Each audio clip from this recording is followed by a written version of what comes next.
Hey guys, what's up? Welcome back. I think this week we'll get right into the studio with Preston Lazy Glass, who's actually coming back for a workshop, a live workshop starting April 20th. So if you want to hang out with us on 420, please do so. The link is in the description.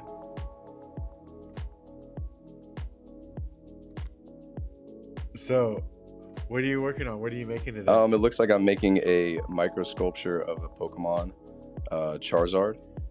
So, talk about the working on this scale. Like, what kind of tips do you have for people and about flame chemistry, prep, anything like that? Maybe how you got into this scale a little bit.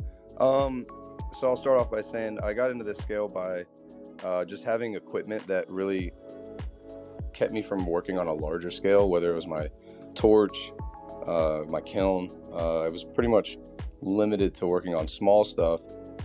And instead of trying to get the equipment to make larger glass, I really just felt compelled to make finer and finer detail in the glass and keep it at the scale that I was using, and just trying to make that scale more detailed. And then it just kind of led to making smaller and smaller detailed stuff, keeping the same level of detail but making it smaller and smaller, pretty much as small as I possibly thought I could, and still looking like the character or the object I was trying to recreate.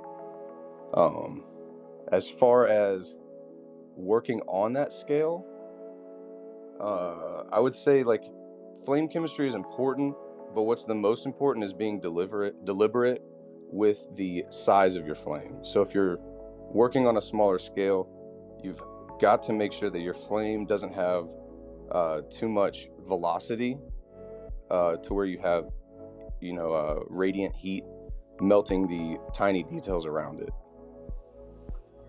Yeah, that's interesting. And what about the oxygen as well? Like, the velocity of the oxygen pushing that maybe smaller, thinner glass forward. Right. Like what do you suggest around that? Like shaping the flame so that it's not moving your glass because the piece of glass is so small that the velocity of the flame can Right. move It it. definitely can push it.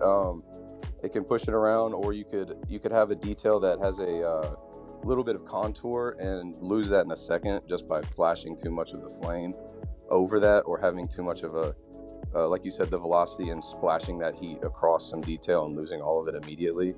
It's like, especially with like noses, if I'm doing some detail on like the tip of a dragon nose and I'm making those flared nostrils, if I accidentally hit that spot when I'm trying to do the mouth or the teeth, usually it'll just melt those little bumps right back in.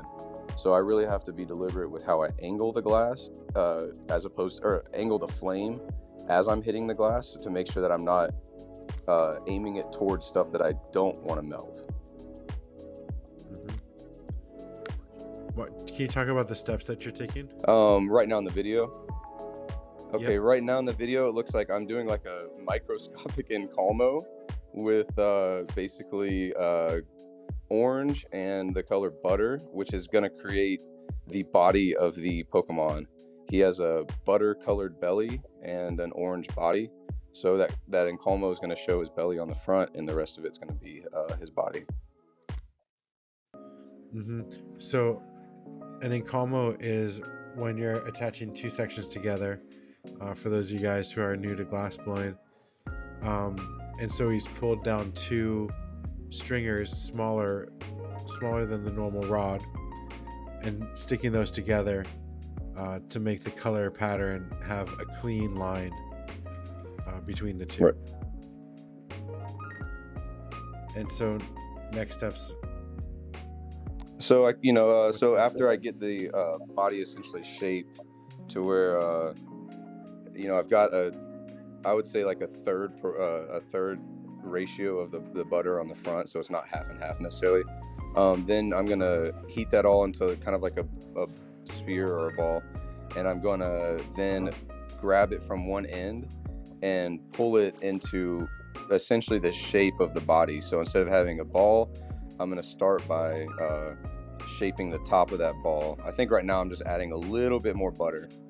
So yeah, now what you're gonna see me do here is I'm grabbing the end of that and I'm shaping it into kind of like a teardrop shape. So the top of the teardrop is going to be the neck or head area where the dragon's head is going to go, and then the bottom of the teardrop is going to be his belly. I've actually reversed axes there too. So I did the encalmo, and then I grabbed onto the bottom. So I switched the axis that I had my punty handled up to. Is the shape that you have there, that's like a half moon, or you pulled it around there, would you say that that's a really common starting shape for a lot of sculpture, especially figurative in some way, Yeah, anything with the tail is going to kind of have that half moon, like you said, where it's two kind of elongated points coming off of a middle point, like a fat middle section. If it's a character that's more human-like, usually it ends up just being kind of a teardrop shape with the bottom being the belly and the top being where the head would go, and I kind of add the shoulders and add the arms. But yeah, a lot of the beginning shapes end up either looking like a teardrop or that kind of crescent moon, almost like a banana shape. And what kind of stuff are you going to be making in your workshop? In my workshop, I plan on doing some other miniature sculptures like this. I was actually going to maybe do one of the dancing bears from Grateful Dead, because I've been doing some of those recently. And I'm fairly confident that I could, make those as well as pack in a lot of information while making those. And would you make all in the series of them, the different colors? I could. I was kind of just planning on doing like a really small one, and then one that's maybe like 3 to 4 times that scale, like more of like a pendant size. And I could do it with different colors. There are definitely different colors that present different challenges when it comes to that small of a scale. Your cadmiums are going to bubble up really quickly and really easily. So yeah, certain colors are going to be friendly with a small scale, but some are not. Mm-hmm. Have you ever taken a lot of your small scale sculptures and put them together for a larger scene? Yeah, I've done that with like the little floating display cases, and then I've also done that like inside of like a rig where I've put 2 sculptures like essentially battling each other on top of the perk, and then they're protected inside the can of the rig. So what steps are you doing here? Right now it looks like I'm gonna be adding the wings, I believe. So I've shaped, you can kind of see how I've given it that kind of gooseneck at the top, and now I'm gonna be adding 2 beads of glass for the wings. And I say beads because a lot of the times when I'm adding arms, legs, any kind of appendage, I usually add a bead, not so much like an actual arm. I don't make the arm and then attach the arm. I usually add a piece of glass, excuse me. I usually add a piece of glass to the body, melt it in thoroughly, get the seal, welded in properly, and then I'll shape it after the fact. Have you used a Herbert Arnold before, or is this is that not for this level of sculpting? It was definitely a little bit different. I use a Bethlehem Champion, and a lot of the times I use like the center fire as small as possible, or I go to the hand torch. The Smith Mini. Yes, the Smith Mini, yeah. But I do a surprising amount on the torch, and I try to avoid using the hand torch unless I really need to be, like I said, extremely deliberate with the angle that I'm heating something up so I don't melt other things. So right here I've basically added the wings. I'm adding some color to the front of the wings. So the wings are orange, but the inside kind of webbing of the wings is actually like a teal color. So I only want that on the front. So I've added the wings, that bead I added, then I flatten the bead to kind of a palette. Then I add the teal color onto that palette, melt it back in, flatten again, and then shape that into a wing.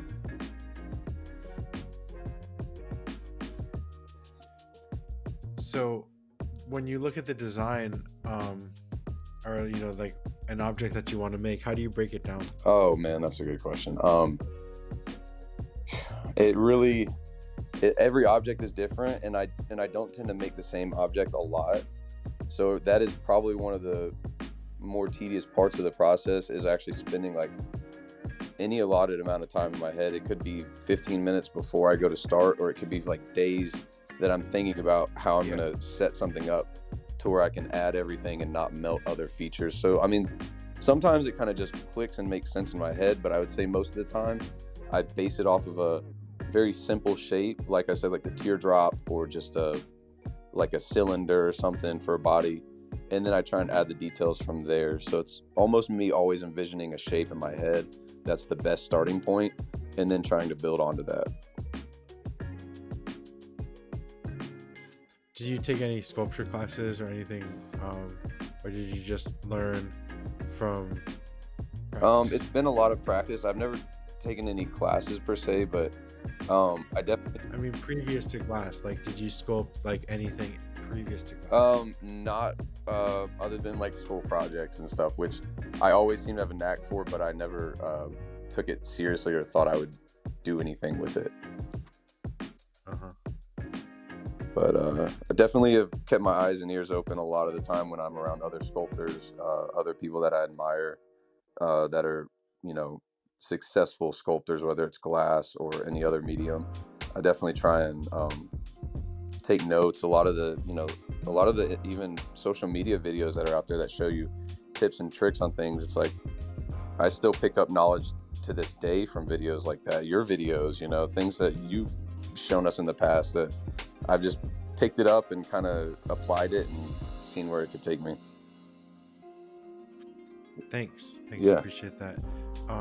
If there's any tips or tricks or something specific as you're working, you know, make sure to let us know, because sometimes the little details, especially for people just starting off, you know, they can miss things. I feel like the more you know glass blowing, the easier it is to watch and learn something, because you know the steps. So if you see any tricks or good little tips for people who are going to maybe have a smaller torch starting off and want to try sculpting. Okay, yeah, for sure. Yeah. So what's going on now? You're stretching out the wings? Yeah. So I had the wings kind of shaped down in like a circular flat palette, and then I will just heat up, you know, one side of the wing and pull it into kind of a point to make a wing. Do that all the way around the wing to kind of shape it the way I'd like. And when you're pulling things to find points, like I'm doing here, a lot of the times I'll keep the point that I'm trying to melt down without bubbling, because, you know, like these cadmiums, oranges, yellows, if you pull it into a fine point and then try and melt that point into like a smooth, kind of just smooth it down so it's not rough or catching on anything, a lot of the times you'll get like a bubbling at the end. So you'll see me either holding it extremely far back in the flame, almost at the very end of the flame, or you'll see me, what I do is I like feather the flame.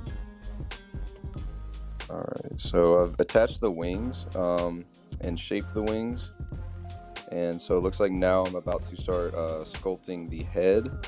I've left the neck open, like the neck area open, and kind of added a fatter kind of bead to the end of the neck and let that cool down a little bit, and then I pulled that bead into a snout, so to speak, for the face of the dragon. Right now I'm adding black dots where my eyes for the dragon are going to go, and so what I do is I back the white that I put down for the eyes, I back it with black. It creates like a nice black outline for the eyes, which is good for cartoon characters or anime characters, because they have that kind of distinct black line around their eyes from the animation. Yeah. And what about that stringer, pulling that stringer so thin like that? Do you have any recommendations for people using stringers like that thin? So usually I pull my stringers down not that thin. You can kind of see in my hand I have like a pretty thick stringer. Usually I kind of pull down maybe like 2 millimeter stringers, 3 millimeter stringers, and then on the very end I'll pull down little bits that are, you can see I've got about an inch pulled down that's extremely thin, and I use that end for really fine detail stuff like the eyes, or like maybe a mouth, or eyebrows or something like that. But I'll use the thicker end if I'm trying to actually add that color. So when I'm adding a wing, I'll use the fat end, and when I'm adding detail for that color, I'll use the really thin end. You have to be careful not to stab yourself with the really thin pointy side. But yeah, I mean, the tip to applying it is, you can see I'm not ever really applying it directly in the flame. Usually I'm using the residual heat from the glass itself, and then kind of poking that really thin stringer into that hot piece of hot part of the glass. It allows me not to overcommit to where I place the color. If I get the glass hot in the flame as I'm applying it, then I have to stick with wherever it lands. But if I get the surface hot and kind of go to add the color in outside of the flame, and I miss the mark, then it allows me to kind of either snap it off, or I can tap it off, or some way get it off because it's not already melted in as I'm melting it. Totally. On the other side of this, you have another piece of is that do you ever use like that as a punny and a stringer on one side and then attach? So maybe not in this case, but like, do you think that would work? That looks like on this case, it looks like I went to make a body and wasn't happy with the shape of the first body for the Charizard. Yeah. but if yeah, you want to be efficient, you could punny up and then have a stringer and a piece right there. For sure, 100%. Yeah, that would be. What good. about selling these things? Have you ever tried to go to craft fairs or markets, and sell sculptures to just normal, like, kind of tourist attraction kind of places? I've brought them out with me to expos where I've done live demos at bars, where I just had like or like breweries and stuff where I've had cases of my glass, or maybe like a smoke shop, but not really to a craft fair necessarily. But I have had people that aren't interested in pipe making per se buy them as either charms, and they'll ask me to put a loop on it so they can put it on like a bracelet or on a small necklace. So I do have a lot of people. Maybe I should do something like a craft fair, because I could sell them as charms or just even little pieces of art. Yeah, I mean, I'm wondering what's your biggest market, because I think this is like this is a widely accepted thing that a different wide audience could enjoy. So yeah, I'm just wondering how do you work on marketing at all, or is that something that's on your radar? Yeah, so I spend a lot of time, I feel like, marketing my work, kind of in a way branding myself. Not that I do the best job at that, but I'm at least aware and trying to focus on that. I would say Instagram's probably the main market that I have people purchase my art, especially this kind of stuff. It's usually people who either want it for display, or people who are using the micro sculptures as turp pearls, and they want them to spin around in their banger. They want like a tiny Pikachu spinning around as they're taking a dab. So yeah, I'd say it's a pretty wide open market, and I get a lot of different people on Instagram. But yeah, I just, even you asking that question kind of makes me think maybe I should be doing some art fairs or just like craft shows and stuff more often. Do you think most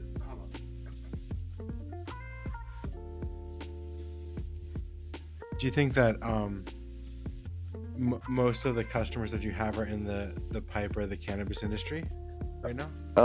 For the micro sculpting stuff, yeah, I would say they are, at least, even if they don't consume cannabis in any kind of way, they're at least collectors of popular pipe makers' work.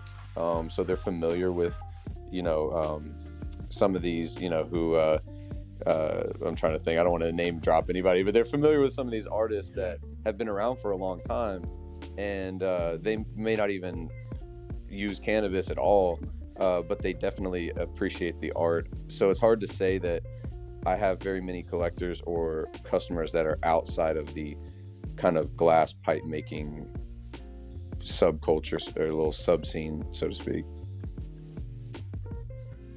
Awesome. And what steps are you taking now? It looks like right now I'm adding, I think, either arms or legs, one of the two. I can't tell the orientation. It looks like arms from this. Yeah. So I've added the face. I've created the eyes, which is essentially stacking white on top of black, and then, you know, adding a little black dot for the eyes, and then I kind of give the eyelid, you know, I sculpt like an eyelid to give it kind of the expression. Then once I'm done with that, I go and do the arms and legs. So I usually do, on this particular Pokemon, I do the wings first, just because it's hard after you've added the arms and sculpted the face. It's really hard to melt those wings into there and get those all sculpted and shaped, because you start to aim the torch towards the head accidentally, and you lose some of the detail. So I like to essentially put the wings on first before I sculpt anything else, because those are some of the more bulky, clunky things to kind of work. Even though it's the clunkier thing to work around, it's still something to just, for whatever reason, for format reasons, it just goes on first, and then I do the head, and then I'll do the arms and legs. Awesome. So how do you when you pull things so thin, and you're just like you were talking about, being careful not heating it or remelting it, I mean, what's the trick? The radiant heat, the velocity, you know, how do you keep from not melting in, you know, when the flame brushes against something, or just the flame can't brush against anything? I try to prep around that if I can, but if I get to a point where, you know, I'm finding it difficult for me to aim the flame exactly the way where I want it without melting things I don't want to melt, then I usually pull out the hand torch, and I get as small of a flame as you can possibly get on that hand torch. And I mean, like, literally, I'll let the thing go out 2 or 3 times, because it'll just have such little velocity and just enough heat to actually melt the glass. And then I can get in there and melt things in. And that way, you know, it's a lot of the times it's just really playing with that fine line of, like, how low can I get this heat to where it'll actually melt the glass, but only, you know, this millimeter, square millimeter, you know. I don't want it to push heat past this square millimeter. So you're just working in, like, really small spaces conceptually. So you've got to get that flame just as equally small. So that's just the main trick is figuring out your flames with your torch and getting them as small as you humanly possibly can, and then trying to be very deliberate with where you aim that tiny flame at. Well, I'm super excited to see your workshop on the 20th, April 20th. That's going to be really exciting to see this stuff in real time, and to see what you're making. And I think that's, like, the possibilities of understanding how to break down the shape of a sculpture. So, like, looking at something and breaking down those shapes, I think it'll be really helpful for people who are interested in learning how to sculpt, you know, on any scale, really. For sure. And, you know, I can apply that to, like I said, a 3 or 4 times larger scale, where it could be pendants. You know, not everybody wants to make these tiny sculptures, but the same factors still apply when you're trying to do fine detail. So I definitely could help people that are trying to make small to medium sized work. I could help them, you know, really nail down some of those fine detail sculpting things, whether it comes to applying really fine thin lines, getting really small detailed precision sculptures, like whether it's teeth, mouth, those kinds of things. Yeah, there's a lot of different things I'm excited to share with you guys that I've either learned or kind of curated over the past few years. Awesome. What advice would you give to, you know, somebody who's watching this video, and maybe they're just starting off, or they want to get some equipment, and they like what you're making and it kind of inspired them? You know, what would you suggest as they go through their journey? I would say, you know, don't let anything limit you. Any kind of limitation is really an obstacle that can be overcome. And you may not have the financial ability to go out and buy a Delta Elite and a Scut and all these things, but that doesn't mean that you can't make nice glass. And, you know, you can make nice glass without a kiln and with a hand torch. So putting it in that perspective, you know, look at I will name drop the guy that does the micro atomic, what are those micro molecules? Dan Hoffman. And Dan Hoffman. You know, look at him. He's going out in the woods with a miniature propane and miniature oxygen tank and doing it all on a hand torch with no equipment really at all. So the limitations are in your mind is the best advice I can give you. If you have the tools to melt glass to any capacity, start refining those skills and doing those things and being as creative as possible within that creative space. And what do you think it would cost for somebody to get a setup where they could make work on this scale and the cheapest possible way? I would say for this scale, you could get a Smith Mini. And if you ran even just a Smith Mini, you know, the regulators and the oxygen lines and getting the fuel is going to be your most expensive cost, but you really could start out by just getting a hand torch. If you wanted to get a bench torch, for this kind of scale, I would say maybe like a Bethlehem Alpha. Some of the GTTs are a little bit too punchy, and they're just really good at melting glass, and they're therefore on some of the finer, slower, smaller scale stuff where you're doing real slow steps and you don't necessarily want to melt it extremely fast. Torches like the Red Max and the Bethlehems are extremely affordable, and for this level and this size of sculptural work, it will definitely get the job done, and possibly even be more friendly on some of your cadmiums and different colors than maybe your GTT would be. So yeah, I'd say a Bethlehem Bravo or a Bethlehem Alpha would get most people making small sculptural work. So you think somebody could do it for under $500? Yes, so. Definitely.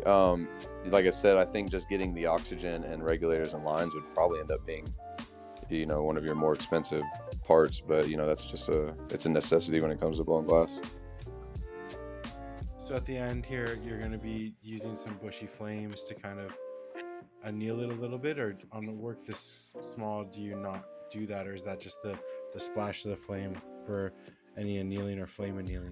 Yeah, sometimes, you know, depending on how fine the detail is, I will try and just kind of go back in a bushy flame and anneal these, or at least kind of get like a general overall wash it in like a heat that is gonna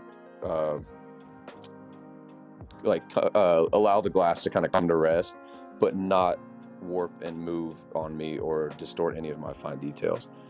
Sometimes I don't have that luxury and I can't really go back and wash it with any heat, or I'm going to lose tiny little teeth or tiny little horns or claws and things. And so I just have to, you know, I usually just bench anneal these. I don't have too many issues with them breaking, surprisingly. You know, I have people who use them in their smoking setups, and they use them every day, all day, and they'll drop them in a jar with 30 other micro sculptures in it and shake it up, and none of them break. So they're pretty resilient, I would say, but mostly because they don't weigh anything. So here you guys can check it out. You can check out the different colors and the tiny little details. And this, how tall is this, do you think? A centimeter? I was looking at that one. I think that's at least less than 2 centimeters. That one's probably close to maybe like 16, 18, somewhere in there. It might be smaller, I'm not sure. Usually the Charizards come out a little bit bigger because of the wings and the tail. Cool. Well, I want to thank you guys for watching so much, and make sure you come to the workshop on April 20th and celebrate 420 with us. Thank you, Preston, for coming, and we will see you really soon here in Berkeley. Thank you for having me, and I'm ecstatic to get to Berkeley and start doing some magic in the workshop.